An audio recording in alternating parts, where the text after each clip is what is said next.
దేవుడు మనతో వ్యవహరించేటప్పుడు కన్న తండ్రిలాగా తల్లిలాగా వ్యవహరిస్తాడని చెప్పాను నేను. అమ్మైనా నానైనా అంతే. ప్రతిదానికి నాన్న ఏం చేద్దామని అడిగితే నాన్న చెప్తాడు. నాన్న 100 మాటలు చేతి వీడు 1 చేసి 99 చేయలేదనుకో, నాన్నకి ఎట్లా ఉంటుంది? సమాధానం చెప్పకపోగా, అడిగిన దానికి సలహా ఇవ్వకపోగా, అరే ఎందుకురా నా దగ్గరకు వచ్చి నన్ను అడుగుతావు, నువ్వు వింటావా సస్తావా? నువ్వు వినిసచ్చే టైపు కాదు కదరా, నువ్వు బిల్డప్ ఇవ్వటమే పెద్ద ఏదో విధేయుడైన కుమారుడిలాగా. తండ్రి ఏం చేయమంటావు? ఏం వింటావురా నువ్వు? ఏది ఫాలో అవుతావు నువ్వు? వెళ్ళు, నాకేం తెలియదు లేపో. నీకు చెప్పేవాళ్ళు ఉన్నారు కదా సలహాలు, వాళ్ళ సలహాలు వినిపో. నాకంత తెలియలేయ్యా, నీకు అన్ని బాగా మంచి మంచి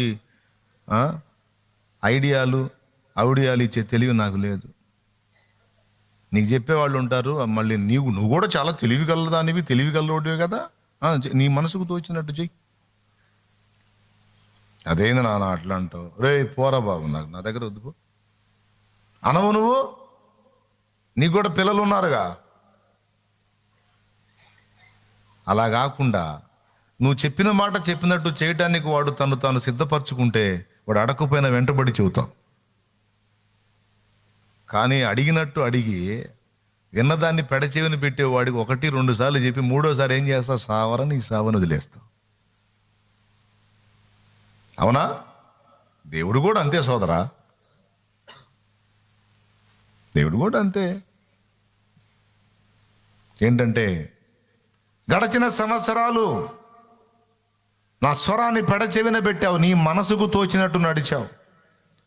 కనీసం ఈ సంవత్సరమైనా నీవు నా స్వరం వెతుకుతావా? నా మాటకు విధేయత చూపడానికి మొదలు పెడతావా? నీతో చాలా మాట్లాడి నీ ద్వారా నేను కొన్ని సాధించాలనుకున్న కార్యాలు ఉన్నాయి నా కుమారుడా, నా మాట వింటావా అని అడుగుతున్నాడు ఈవేళ. కనీసం ఈ సంవత్సరం నుంచైనా నాకు లోబడతావా? మళ్ళొక్కసారి నీ హృదయం పట్టుదలతో నా మాటలు పట్టుకుంటావా? అయ్యో ఇశ్రాయేలు, నీవు నా మాట వినుట ఎంత మేలు. నువ్వు అనుకున్నాయి, నువ్వు సాధించేయని అల్పమైనవిరా, నీ ద్వారా నేను గొప్పవి చేయాలనుకుంటున్నాను నాన్న. ఇప్పుడు నువ్వేదో పొందుకున్నవన్నీ అల్పమైనవి, శ్రేష్టమైనవి నీకు ఇవ్వాలనుకుంటున్నాను. నీ ఎడల నూతన క్రియలు చేయాలనుకుంటున్నాను. నీవు గ్రహింపలేని గొప్ప కార్యములు నీకు చేయాలనుకుంటున్నాను. ఏబు గ్రంథంలో అంటాడు ఈ మాట. మనము గ్రహింపలేని గొప్ప కార్యములను ఆయన చేయును. మనం గ్రహింపలేని కార్యాలు మన కోసం దాచిపెట్టాడు. మనం గ్రహింపలేని సంగతులు కూడా మనకు అర్థమయ్యేటట్టు చూపిస్తాడు. ఇర్మియా 33:3 నాకు మొర్ర పెట్టుము, నేను నీకు ఉత్తరం ఇచ్చేదను, నీవు గ్రహింపలేని గొప్ప సంగతులను నేను నీకు తెలియజేతును. ఏబు గ్రంథంలో అంటాడు, మనము గ్రహింపలేని గొప్ప కార్యములను ఆయన, ఆశ్చర్య కార్యములను చేయును. ఈ శుభవేళ ఎవరున్నారో ఇక్కడ కూర్చున్న వాళ్ళలో దేవుడు ఆశపడుతున్న వాళ్ళు, దేవుడు ఆశగా ఎదురు చూస్తున్న పాత్రలు, అది నువ్వా నాకేం తెలుసు, ఆయనకి నీకే తెలియాలి. మీరే ఆలోచించుకోవాలి. ఒక నూతన తీర్మానం చేయాలి. నూతన తీర్మానం, నూతన అడుగులు, నూతన ఆశీర్వాదాలకు, నూతన క్రియలు జరగటానికి దోహదపడతాయి. నూతన క్రియను చేయుచున్నానని నీవు సెలవీయగా, నూతన క్రియను చేయుచున్నానని నీవు సెలవీయగా, నా యథాది జీవితమే సుఖ సౌఖ్యము కాగా,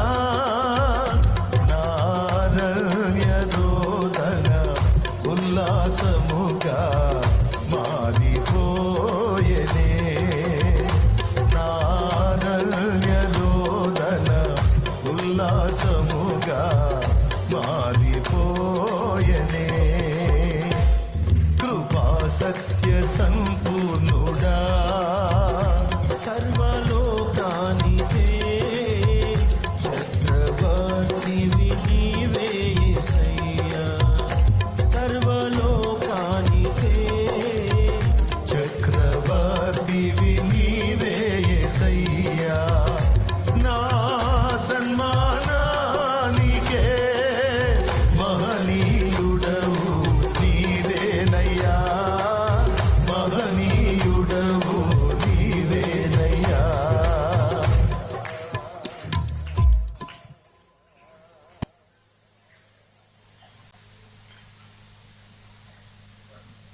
ఎందుకు ప్రత్యక్షం అవటం అరుదైపోయింది? వినేవాళ్ళు లేడు, విన్నా విధేయత చూపేవాళ్ళు లేడు, మౌనం అయిపోయాడు. ఎవరికి వాడే తెలివితేటలు, ఎవరికి వాళ్ళకి సొంత ఆలోచనలు, సొంత బుద్ధి, స్వబుద్ధిని అనుసరించి బ్రతుకుతున్నారు. ఆయన పట్టించుకోవటంలా, ఆయన సలహా వెతికేవాళ్ళు లేడు, ఆ సలహా చొప్పున చేసేవాళ్ళు లేడు, ఆయన ఉద్దేశాలు కనిపెట్టేవాళ్ళు, మౌనం అయిపోయాడు. ప్రియులారా, 13 ఏళ్ళు అబ్రహాముతో మాట్లాడలేదంటే ఎంత గాయపడి ఉంటాడు అబ్రహాం. ఒక్కసారి చూడండి. ఎందుకయ్యా మాట్లాడట్లేదు? ఎందుకని మౌనం. తండ్రి అలిగినట్టు అలిగాడు. బుద్ధి తక్కువ పని చేశాను, దరిద్రం తెచ్చిపెట్టుకున్నావు, అనుభవించు, నీ కర్మ అనుభవించను. మరి చెప్పిన మాట వినకుండా దరిద్రం తెచ్చుకుంటే కోపం కాదు, తన్నాలనిపించింది.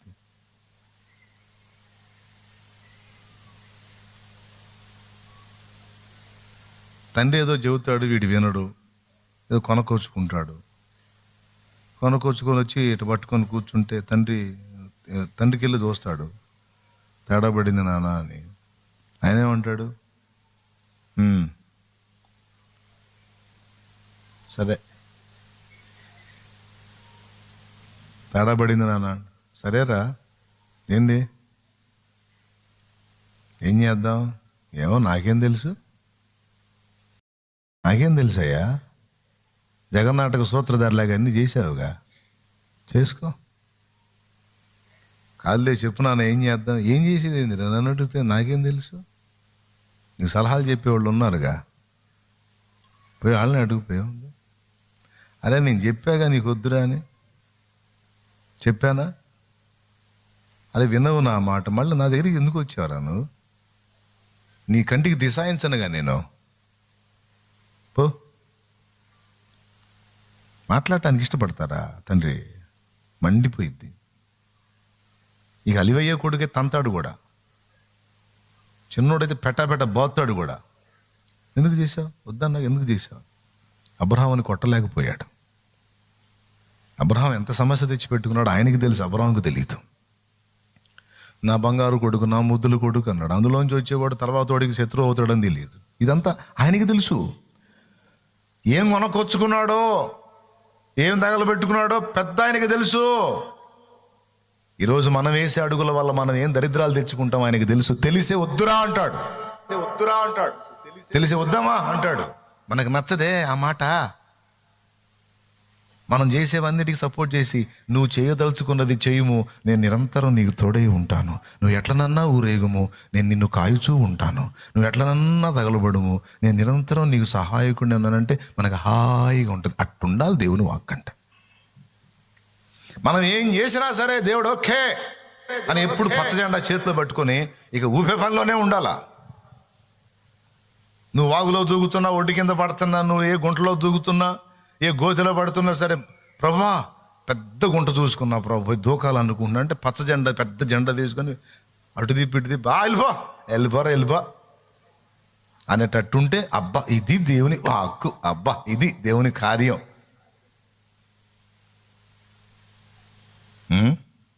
ఆయనేమో అట్లా పచ్చ జెండాలు తీసుకునే టైపు కాదు. అవసరమైతే నువ్వే తీసుకొని ఆ పచ్చ జెండా నువ్వే ఒప్పుకొని నువ్వే పోయి దూకుసావురా అంటాడు. అంతకు మించి ఏం చేస్తాడు?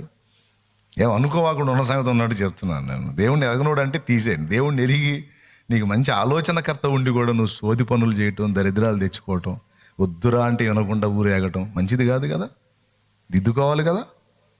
ఈరోజు చెప్తున్నాడు దేవుడు, ఇప్పుడన్నా నా మాట వినరయ్యా, ఇకనన్నా లోబడరా, కాస్త నా సలహా తీసుకోయ్యా.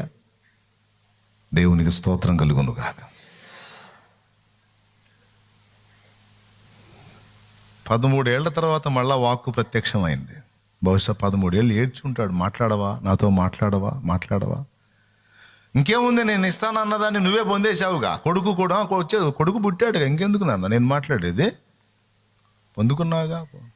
కాదయ్యా ఏదో తేడా జరిగిందయ్యా మాట్లాడు. 13 ఏళ్ల తర్వాత అప్పుడు యెహోవా వాక్కు ప్రత్యక్షమై అబ్రాము హాము కూడా కాదు, అబ్రాము 99 ఏండ్ల వాడైనప్పుడు యెహోవా అతనికి ప్రత్యక్షమై అంటున్నాడు, నేను శారాకి శక్తి అయిపోయింది, శారా స్త్రీ ధర్మం ఉడిగిపోయింది, శారా బలహీనరాలు, శారా కనలేదు, అందుకని హాగర్ను చేసుకున్నావా? నేనెవరో తెలుసా? సర్వశక్తి గల దేవుణ్ణి. నేనెవరో తెలుసా? ఏదైనా ఏదైనా ఏదైనా చేయగల సమర్థుణ్ణే. నాకు అసాధ్యమైంది శారాయి స్త్రీ ధర్మం ఉడిగిపోతే నేను మళ్ళా నూతన పరచలేనా? నీ అవయవాలు చెడిపోతే నేను వాటిని మళ్ళా నూతన పరచలేనా? నీ కిడ్నీలు చెడిపోతే నేను మళ్ళా వాటిని శుద్ధి చేయలేనా? నీ గుండె చెడిపోతే నేను తిరిగి దాన్ని బాగు చేయలేనా? నీ దేహములో విషతుల్యమైన కణజాలం, క్యాన్సర్ కణజాలం ఉంటే దాన్ని నిర్మూలపరచడం నా చేత కాదా? నీకు శరీరాన్ని ఇచ్చిన వాడును నేను, నీకు జీవితాన్ని ఇచ్చిన వాడును నేను. నీ దేహాన్నైనా, నీ పరిస్థితులనైనా, నీ కుటుంబాన్నైనా, నీ బిడ్డ పాపలనైనా సమస్తాన్ని చక్కదిద్ది నీకు ఆశీర్వాదకరమైన జీవితాన్ని ఇవ్వటకు శక్తి గలవాడను అని నీవెందుకు నమ్మలేదు? విశ్వాస వీరుడు అని నేను చెప్పుకోవటానికి ఇష్టపడ్డానే అబ్రహామా. నిన్ను జనములకు సాక్షార్థమై నిన్ను పిలిచానే. విశ్వాస వీరుడని నిన్ను గూర్చి లోకానికి చూపాలనుకున్నానే. అల్ప విశ్వాసంతో కూడిన పని చేశావు కదయ్యా. ఇప్పుడు చెప్తున్నాను విను. నింద తెచ్చుకున్నావు నువ్వు. నేను సర్వశక్తి గల దేవుడను, నా సన్నిధిని నడుచుచు నిందారహితుడవై ఉండు అని చెప్పి ఇక వరుసగా 3 పేర్లు ఆ అధ్యాయంలో బయలుపరిచాడు. 3 పేర్లు. ఇద్దరికేమో పేర్లు మార్చాడు, ఒకటి పేరేమో అవుట్ చేశాడు. ఇక నుంచి చెప్తున్నాను నేను, నీవు అబ్రాము ఘనుడైన తండ్రి అనే పేరు కలిగి ఉన్నావు కదా. సరే, నువ్వు పశ్చాత్తాపడ్డావు, బాధపడ్డావు, నా సన్నిధిని వెతికావు, వచ్చా, లైన్లోకి వచ్చా. సరే, అయిందేదో అయిపోయింది, పోని. సరే, తప్పే చేశావు, పోని. మళ్ళీ నిన్ను ప్రేమిస్తున్నా, నీకు అందుబాటులోకి వచ్చా, ఇప్పుడైనా నేను చెప్పింది విను అని మొదలుపెట్టి అప్పుడు బ్లెస్సింగ్ ఇస్తున్నాడు. గద్దించి బ్లెస్సింగ్ ఇస్తున్నాడు. ఏమని? ఇక నుంచి నీ పేరు అబ్రామ్ అనబడదు, నిన్ను అనేక జనములకు తండ్రినిగా నియమించి తిని గనుక నీ పేరు అబ్రహాము అనబడును.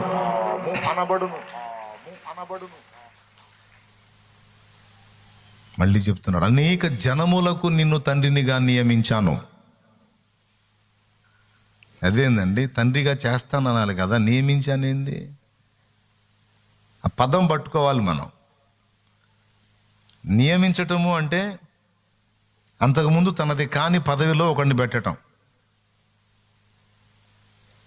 చేశాను అంటే ఆయనకి ఇవ్వటం. నియమించాను అంటే పదవి తొలగించి ఆ పెట్టడం. జనములకు నిన్ను తండ్రి నియమించి తినిగను అంటే దాని అర్థం ఏంటో తెలుసా? భూలోకములోని సకల వంశములు అంటే అబ్రహాముకు పుట్టినోళ్ళు, అబ్రహాముకి పుట్టనోళ్ళు కూడా అబ్రహాముకు పిల్లలగునట్లు దేవుడు చేశాడట. ఏమన్నా అర్థమైందని నేను చెప్పింది? ఇప్పుడు నాకు పుట్టినవాడు నా కొడుకు అవుతాడు, కానీ నాకు పుట్టినవాడు నా కొడుకు ఎలా అవుతాడు? అవునా? కానీ దేవుడు అబ్రహాముతో ఏమంటున్నాడంటే, నీవు కన్న బిడ్డలకు నువ్వు తండ్రివే, దానికి నేనే నియమించాల్సిన అవసరంలా. కన్నదాన్ని బట్టి ఆటోమేటిక్గా నీకు హక్కు వచ్చేస్తుంది. కానీ నేను నిన్ను నియమిస్తాను. ఎట్లా అంటే, భూలోకములోని సకల వంశములను రక్షించే రక్షకుణ్ణి నీలో నుండి నేను రప్పిస్తాను. ఆయనను బట్టి, విశ్వాసమును బట్టి ప్రజలంతా, సకల వంశముల వారు విశ్వాసమును బట్టి అబ్రహాము సంతతి అవుతారు అనే మాటని, ఆ మర్మాన్ని ఆ చిన్న పదంలో మెన్షన్ చేశాడు దేవుడు. అనేక జనములకు తండ్రిగా నేను నిన్ను నియమించి తిని గనుక నీ పేరు అబ్రహాము అనబడును. అంటే జనములకు తండ్రి. అయ్యలారా, మీరు ఏమైనా ఇంట్రెస్ట్గా వింటున్నారా? సర్దుకోమంటారా? మీరు తీవ్రంగా వింటేనే నేను చెబుతా. మళ్ళీ ఎందుకు? ముందే చెప్పాను కదా, విన్నా తీసుకోనోడు, సరిగా విననోడు ఎవరన్నా ఉంటే వాళ్ళతో దేవుడు మాట్లాడడానికి ఇష్టపడ్డా. నాకే సిరాకు, దేవుడేం మాట్లాడతాడు? కాబట్టి తెలుసుకొని జాగ్రత్తగా నడుచుకోవటానికి సిద్ధం అవ్వండి. అయిపోయిందా? అబ్రహాం పేరు మార్చాడు, అబ్రాము తీసేసి అబ్రహాము అని పెట్టాడు. ఈరోజు దేవుడు నీతో కూడా మాట్లాడుతున్నాడు. ఒక బిడ్డ విషయంలో తొందరపడ్డావు, సరే అయిపోయింది, అది అయిపోయింది, నిన్ను క్షమించాను. ఇప్పుడు నేను చెప్తున్నాను, అనేక జనములకు నిన్ను తండ్రిగా చేస్తానన్నాడు కదా. ఈరోజు అనేక విధములైన ఆశీర్వాదములకు నిలయముగా నేను నిన్ను చేస్తాను. ఒక రకంగా చెప్పాలంటే నీవు ఆశీర్వదించబడటం కాదు, నీవే ఒక ఆశీర్వాదంగా జనములకు ఉంటావు. నీవు ఆశీర్వాదముగా నుందువు అన్నాడు. ఆ మాట ఎక్కడుందో చూస్తారా? నీవు ఆశీర్వాదముగా ఉందువు, ఆశీర్వాద కారణంగా ఉందువు. తొందరపడకు, సరిగా చూడు.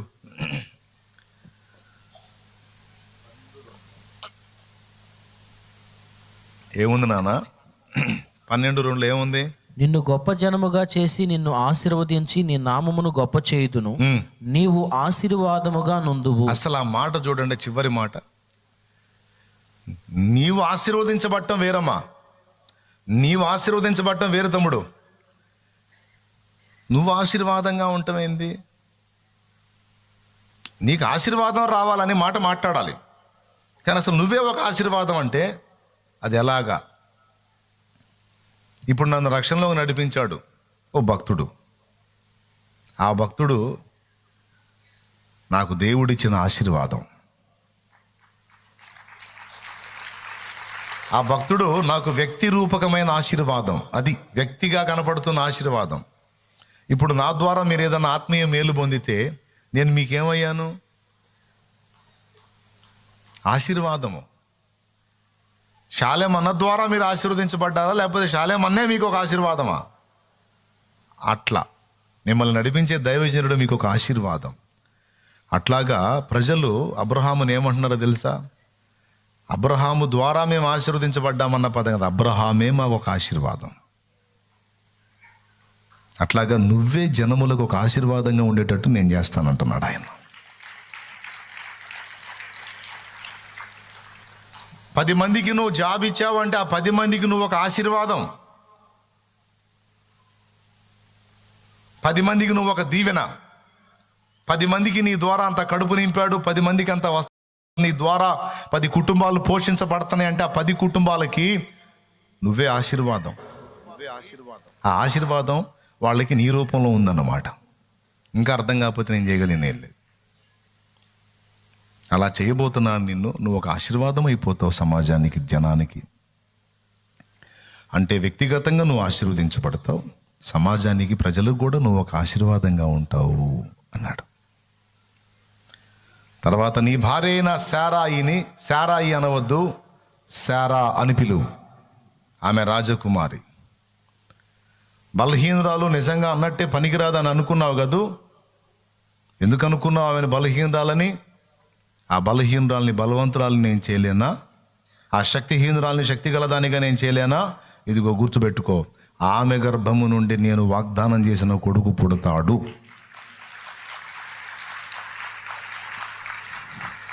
ఆ కొడుకులో నుండే యాకోబు రావాలి, ఆ యాకోబులో నుండి 12 గోత్రాలు రావాలి, ఆ 12 గోత్రాల్లో యూదా గోత్రం ఒకటి రావాలి. ఆ గోత్రంలో నుంచి నేనే రక్షకుడుగా భూమి మీదికి రావాలి. ఇది టోటల్ ప్లాన్. అన్నీ చెప్పడు నీకు, మొత్తం అసలు ప్రణాళిక అంతా చెప్పడు.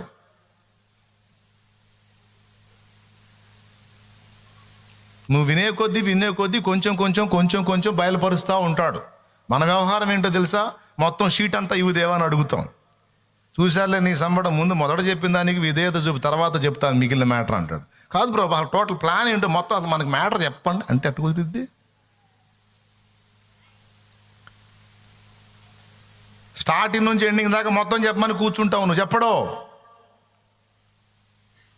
మొదటి మాటకు విధేయత చూపితే తర్వాత 2 మాటలు చెప్తాడు, 2టికి విధేయత చూపితే 4 చెప్తాడు, 4కి విధేయత చూపితే 6 చెప్తాడు, 6కి విధేయత చూపితే 14 చెప్తాడు, 14కి విధేయత చూపితే 24 చెప్తాడు.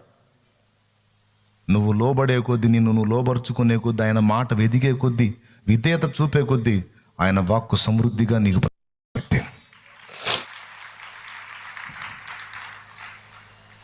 24 దగ్గరికి వచ్చావు కదా, అవిధేయత మొదలు పెట్టావనుకో, 24 14 అయింది, 14 6 అయింది, 6 3 అయింది, 3 2 అయింది, 2 1 అయింది, చివరికి మొత్తం శూన్యం అయింది.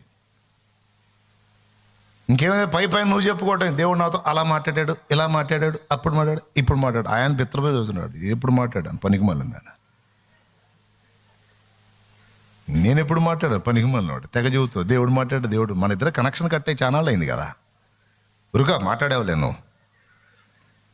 నేను మాట్లాడలేదు రంబర్ నీతో నేను మాట్లాడలేదు దేవుడిని నేను మరి ఇంకెవడు మాట్లాడాడు నాకు తెలియదు ఎవడిని దేవుడు అనుకుంటున్నావు నాకు తెలియదు ఉరుక నువ్వేలే మాట్లాడింది ఉరుకోదేవా నువ్వే మాట్లాడావు నేను మాట్లాడలేదు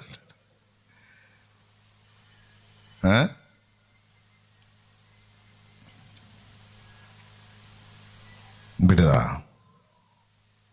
కొంచెం ఆలోచించండి నాయన కొంచెం ఆలోచించండి ఆ తర్వాత అన్నాడు అబ్రహాము అయ్యా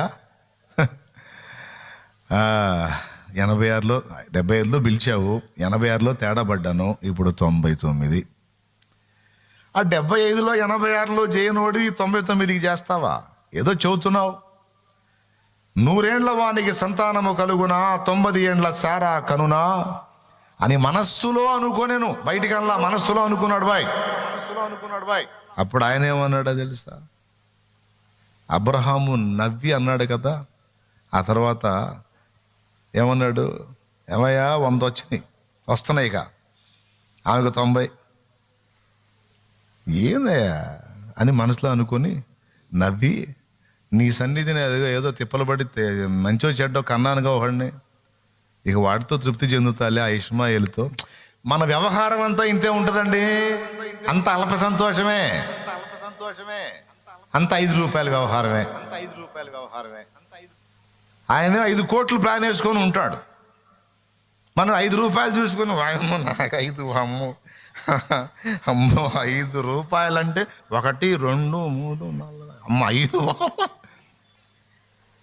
ఓరి నీ తెలివి తగలయ్యా 5 కోట్లు ప్లాన్ ఉందిరా నాకు 5 కోట్లు ప్లాన్ ఉంది అంటాడు ఆయన